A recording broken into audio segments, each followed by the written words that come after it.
ICSE 2025 के board examination history और civics को लेकर जो पिक्चर बेस्ड क्वेश्चन है वो क्या हो सकते हैं। ये दो तरह से बढ़ जाते हैं, या तो व्यक्ति विशेष पर रहेंगे या फिर व्यक्ति विशेष के इंसिडेंट्स को लेकर रहेंगे। तो हम लोग दोनों के बारे में जान लेते हैं। एक महात्मा गांधी का पिक्चर होगा, महात्मा गांधी स्पिनिंग द चरखा। पिछले जो बोर्ड एग्जामिनेशन में ये मोस्ट इंपॉर्टेंट पीवाईक्यूज से भी है। तो यहाँ पर आइडेंटिफाई द पर्सन, यहाँ उसके बाद एक्सप्लेन द सिग्निफिकेंस ऑफ चरखा इन फ्रीडम स्ट्रगल। तो आपको इसका आंसर होगा कि पिक्चर में है महात्मा गांधी और चरखा सिंबलाइज सेल्फ रिलायंस का है, स्वदेशी मूवमेंट का है, बायकॉट ऑफ ब्रिटिश गुड्स का है। और इसका उद्देश्य है, ये पावरफुल टूल था नन कोऑपरेशन मूवमेंट को लेकर एंड सिविल डिसोबीडियंस मूवमेंट को लेकर। सुभाष चंद्र बोस पर भी दिया जा सकता है, कंटेम्प्ररी थे, महात्मा गांधी के शिष्य थे, लेकिन कई बार विरोध में हो गए थे। तो यहाँ पर सुभाष चंद्र बोस मिलिट्री यूनिफॉर्म में दिया जा सकता है, पिक्चर पहले दिया जा चुका है। और कहेगा कि इंडियन नेशनल आर्मी के बारे में, आईएनए के बारे में बताइए। तो identify the leader, explain his contribution to Indian freedom struggle, दो क्वेश्चंस हो सकते हैं। तो ऐसे क्वेश्चंस के लिए आप देखेंगे तो कहेंगे the leader is Subhash Chandra Bose, he formed the Indian national Army और INA to fight against the British rule and gave slogan give me your blood I shall give you freedom. ये उनका फेमस स्लोगन था, आपको देना होगा।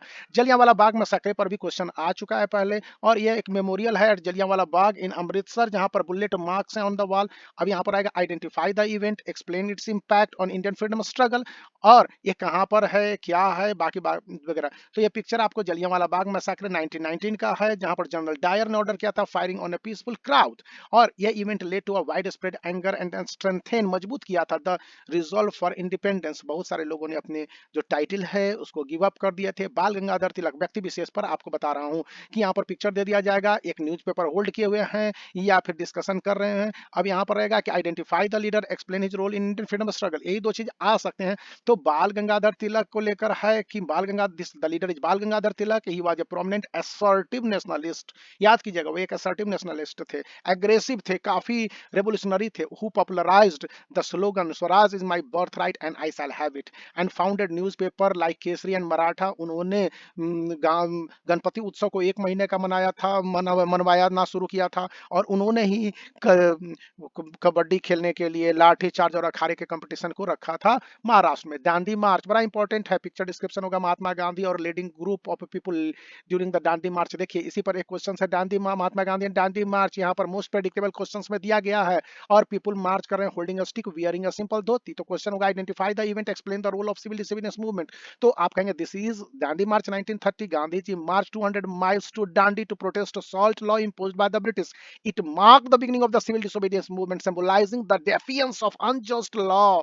चलिए हम लोग देखते हैं इसमें कि यहाँ पर है कि आइडेंटिफाई द इवेंट, तो ये भी यही सेम आंसर है। When Mahatma Gandhi march to Dandi break the salt law, it mark the beginning of civil disobedience movement. अब रानी लक्ष्मीबाई, आपको मैंने कहा ना कि दो तरह से आ सकते हैं, या तो आपको व्यक्ति विशेष आएंगे या फिर इंसिडेंट विशेष आएंगे। रानी लक्ष्मीबाई, तो ये पिक्चर बेस्ड होगा, Rani Lakshmibai on horseback with a sword, identify the queen, explain her role in the revolt of 1857। तो यहाँ पर आप कहेंगे the queen is Rani Lakshmibai of Jhansi और she played a major role in revolt of 1857 and fought bravely against the British. Bhagat Singh, तो भगत सिंह के बारे में है, आपको दे दिया जाएगा Bhagat Singh in hat holding a book, काफी कंट्राडिक्टरी होगा, असर्टिव नेशनलिस्ट है, identify the revolutionary and explain his contribution to the freedom struggle. तो the revolutionary is Bhagat Singh, आप लिखेंगे he was a prominent freedom fighter who sacrificed his life for India's independence and inspired the youth with his revolutionary ideas. फिर सरोजिनी नायडू पर दिया जा सकता है, सरोजिनी नायडू का पिक्चर होगा, सरोजिनी नायडू एड्रेस कर रही होंगी एक क्राउड को, या सरोजिनी नायडू महात्मा गांधी के बगल में होंगी। तो यहाँ पर identify the women leader, explain her role in the Indian freedom struggle. तो the leader is Sarojini Naidu, also known as Nightingale of India. What is she called? She is called Nightingale of India. She was a prominent poet and freedom fighter who actively participated in the civil disobedience movement. Civil disobedience movement में भाग लिया था 1930 में, याद रखना है, लेकिन ये नन कॉपरेशन खिलाफत मूवमेंट में नहीं थी। तो फिर पार्टीशन ऑफ बंगाल सबसे इंपॉर्टेंट आ रहा है आपके पास, पार्टीशन ऑफ बंगाल। तो यहाँ पर एक मैप है देगा जो कि पार्टीशन ऑफ बंगाल 1905 के बारे में है। Identify the event, explain its impact on the Indian freedom struggle. तो आप आंसर देंगे the event is the partition of Bengal 1905 by Lord Curzon, CURZON, याद रखना है, इसका नाम का स्पेलिंग, बड़ा दुष्ट आदमी का नाम का स्पेलिंग गड़बड़ होता है, CUR ZON है। It led to widespread protest and swadeshi and boycott movement, काफी प्रोटेस्ट हुआ था, स्वदेशी एंड बॉयकॉट मूवमेंट हो गया था। क्विट इंडिया मूवमेंट 1942, ये था crowd holding banner slogan quit India, Bharat छोड़ो। Identify the movement and explain its significance. The movement is quit India movement 1942 and launched by Mahatma Gandhi demanding an end to the British rule in India. बता दें आपको कि M के गांधी और इनके जितने भी कांग्रेस के लीडर थे वो सभी को कैप्चर्ड कर लिया गया था। वो कोई भी थे नहीं, आगा खागा पैलेस में रखा गया था जो कि पुणे में था। तो सरदार Vallabh Bhai Patel first home minister of India, इनके बारे में पूछेगा कि सरदार Vallabh Bhai Patel in formal suit में हो सकते हैं, और कहेगा कि identify the leader explain his role in the integration of the princely state. इनको इसलिए याद किया जाता है, आयरन मैन इनको कहा गया है, आयरन मैन। तो निसंदेह उनका वर्क बहुत कोई साधारण तो था नहीं, तो इन्हें आयरन मैन कहना बहुत बहादुरी का भी काम है और सम्मान भी है। The leader is Sardar Vallabh Bhai Patel also known as the Iron Man of India. He played a crucial role in integration of princely state into Indian Union after independence. इन्होंने काफी बड़ा रोल किया था। भगवान ऐसी शक्ति वाले आदमी और भारत को दे तो आयरन मैन थे जिन्होंने भारत को एक किया था। Simon commission, Simon go back के नारे लगे थे। Group of British officials arriving in India, identify the event, explain why it is opposed by Indians. Indian के द्वारा क्यों अपोज किया गया था। The event is the arrival of Simon commission 1928। 1927 में साइमन कमीशन का फॉर्मेशन हुआ, याद रखना है, दिसंबर में। और 1928 में आया। It was opposed because it had no Indian member and was seen as an insult to the से इंडियन सेल्फ रिस्पेक्ट। क्या हुआ था कि इनको ब्लैक जो फ्लैग दिखलाने के लिए लाला लाजपत राय, त्रिमूर्ति थे लाल बाल और पाल, इसमें लाला लाजपत राय पर इतनी डंडा चलाया गया कि वो बेचारे मर गए, शहीद हो गए थे। एनी बेसेंट आयरिश महिला थी जो कि भारत में होम रूल लीग का स्थापना की थी। होम रूल LEAGU किनके साथ मिलकर, बाल गंगाधर तिलक के साथ मिलकर। तो अब पिक्चर आपको दे दिया जाएगा, Annie Besant addressing a crowd और Annie Besant with in a chair. तो ये identify the leader, explain her role in the home rule movement. तो the leader is Annie Besant, she was a prominent leader of the home rule movement demanding the self government for India. India के लिए self government की मांग करने वाले थी।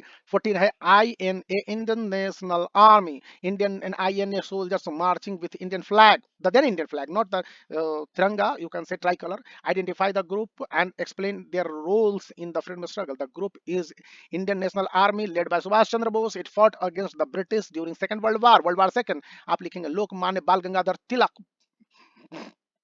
तो Lokmanya Bal Gangadhar Tilak celebrating Ganesh Chaturthi. यहाँ पर identify the leader, explain how he use the festival to promote nationalism. The leader is Lokmanya Bal Gangadhar Tilak और he use the festival like Ganesh Chaturthi and Shivaji, मतलब कि Chhatrapati Shivaji Jayanti, to unite people and spread nationalist ideas in India.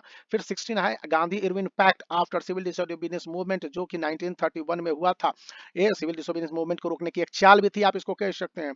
तो यहाँ पर Gandhi Irwin pact को लेकर है, Mahatma Gandhi and Irwin shaking hands और राउंड टेबल कॉन्फ्रेंस है, इधर महात्मा गांधी इधर इरविन है, या इस तरह का कोई भी पिक्चर दे सकता है, या वायसराय की सीढ़ियों पर चढ़ते हुए महात्मा गांधी की फोटो दी जा सकती है, काफी symbolising. Identify the event and explain its significance. The event is the Gandhi Irwin pact 1931 which marked the end of the civil disobedience movement and allowed Gandhi to attend the second round table conference। Second round table conference को attend करने के लिए गांधी जी गए थे, first में नहीं गए थे, कांग्रेस के लीडर गए थे। चौरी चौरा इंसिडेंट काफी फेमस इंसिडेंट हुआ था, मतलब क्या कहेंगे, अब मैं इस पर कोई कमेंट नहीं कर सकता। Police station warned during the Chauri Chaura incident. तो identify the event, explain its impact on the non cooperation movement. तो the event is Chauri Chaura incident 1922 where protesters set fire to a police station. It led the Gandhi ji to withdraw non cooperation movement 1920। 1919 के non cooperation movement को गांधी जी को वापस लेना पड़ा था। B are Ambedkar को भीमराव अम्बेडकर भी हम लोग कहते हैं। ये doctor Ambedkar holding Indian constitution, picture दे दिया जाएगा, और पिक्चर देने के बाद कहा जाएगा identify the leader and explain its contribution to the Indian Constitution. The leader is B.R. Ambedkar, the chairman of Indian Drafting Commission of Indian Constitution. He played a key role in forming the constitutions. आपको 3 answer इस तरह से मिल जाएंगे। स्वदेशी movement में आप देखेंगे कि ये स्वदेशी मूवमेंट हो सकता है पिक्चर जैसे इंडियन बर्निंग फॉरेन गुड्स। तो याद रखना है, मैं सारी बातें बता रहा हूँ, ऐसे क्वेश्चंस पूछे गए हैं और ऐसे सैकड़ों क्वेश्चंस हैं जो पूछे जा सकते हैं, और मैंने इंपॉर्टेंट केवल 20 से 30 क्वेश्चंस दिए हैं। Identify the movement and explain its objective. The movement is Swadeshi movement 1905 से 1911 तक। Its objective was to boycott British goods and promote Indian industries. Mountbatten plan, जो भारत के इंडिपेंडेंस का प्लान था ना, माउंटबेटन प्लान। तो ये डिस्क्रिप्शन है, Lord Mountbatten addressing Indian leaders, या लॉर्ड माउंटबेटन और नेहरू, या लॉर्ड माउंटबेटन और सरदार वल्लभ भाई पटेल, पंडित नेहरू और महात्मा गांधी। कुछ भी हो सकता है पिक्चर मैं इसलिए नहीं दे रहा हूँ कि यहाँ पर यूट्यूब पर कम्युनिटी गाइडलाइन स्ट्राइक भी लग जाता है। Identify the event and explain its significance in Indian history. The event is the announcement of Mountbatten plan 1947 which led to the partition of India and creating Pakistan. Pakistan को create किया गया था, तो इसको भी ध्यान में रखेंगे। देखिए, सुभाष चंद्र बोस और इंडियन आर्मी को लेकर भी आपको मैंने पहले ही बता दिया है कि पिक्चर बेस्ड क्वेश्चन होंगे, इसके थे। फिर जलियांवाला बाग मेमोरियल पर भी मैंने बता दिया था कि इस पर दे दिया। बाल गंगाधर तिलक पर भी मैंने आपको पहले ही बता दिया है कि ये क्वेश्चन है, वो होल्डिंग केसरी को रखे होंगे और वियरिंग ट्रेडिशनल मराठी अटायर। तो इस तरह से है।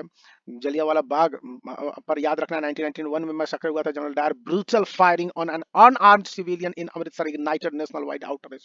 रानी लक्ष्मीबाई ऑफ झांसी, वही चीज दोहराया जा रहा है। भगत सिंह इसी बारे में है। भगत सिंह को लेजिस्लेटिव असेंबली में 1929 में प्रोटेस्ट कर रहे थे रिप्रेसिव लॉ के लिए, तो उन्होंने बॉम्ब किया था। और इसके बाद सरोजनी नायडू के बारे में वही एज इट इज है, इसमें कोई बदलाव नहीं लाया है कि अ women leader in sari addressing the crowd like during salt Satyagraha civil disobedience movement के समय में उनका रोल और आइडेंटिफाई द लीडर है।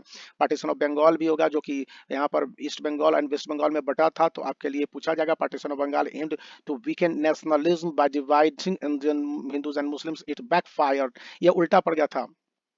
क्विट इंडिया मूवमेंट प्रोटेस्ट 1942 का क्विट इंडिया मूवमेंट प्रोटेस्ट था, demanding immediate withdrawal Gandhi ji call of do और डाई, सरदार वल्लभ भाई पटेल।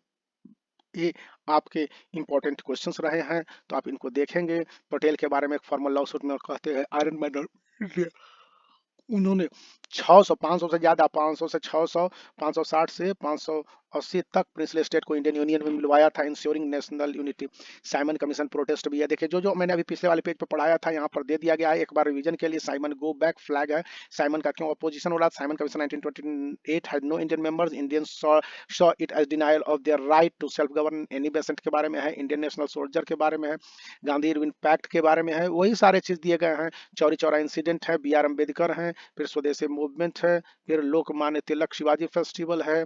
और एक क्वेश्चन आपको नया मिल रहा है कि Tilak standing on the statue of Shivaji, Chhatrapati Shivaji, during a public celebration, how did Tilak use cultural symbol to promote nationalism? Tilak revive Shivaji Jayanti and Ganesh Chaturthi. एक महीना के लिए गणेश चतुर्थी को शुरू किया था, तो unite Indian and inspire pride in their heritage against the British rule. हाँ, ये क्वेश्चन नंबर 20 आपको काफी इंपॉर्टेंट है। नेहरू का ट्रस्ट विद डेस्टिनी स्पीच है। तो ट्रस्ट विद डेस्टिनी स्पीच है, ये कब हुआ था? 19 तो पिक्चर होगा Pandit Nehru addressing the constitution assembly on August 1947 को, या रेड फोर्ट से नेहरू जी पूरे को अनाउंस कर रहे हैं। जो लोग वहां पर जुटे हैं, तो कहता है कि what is the speech of, what is the significance of this speech, इस स्पीच का क्या सिग्निफिकेंस है? तो यहाँ पर नेहरू का यह स्पीच मार्क करता है इंडियन इंडिपेंडेंस को, इंफेसाइज करता है यूनिटी को, डेमोक्रेसी को and end of the colonial rule को। तो मैं यहाँ पर आप सभी को एक बार फिर से कहूंगा ऑल द बेस्ट, और आपसे कहूंगा कि प्लीज लाइक शेयर को, चैनल को सब्सक्राइब कीजिए और इसे लाइक करना भी याद रखिए, क्योंकि इससे काफी बल मिलता है और आपको उत्साहवर्धन भी होता है।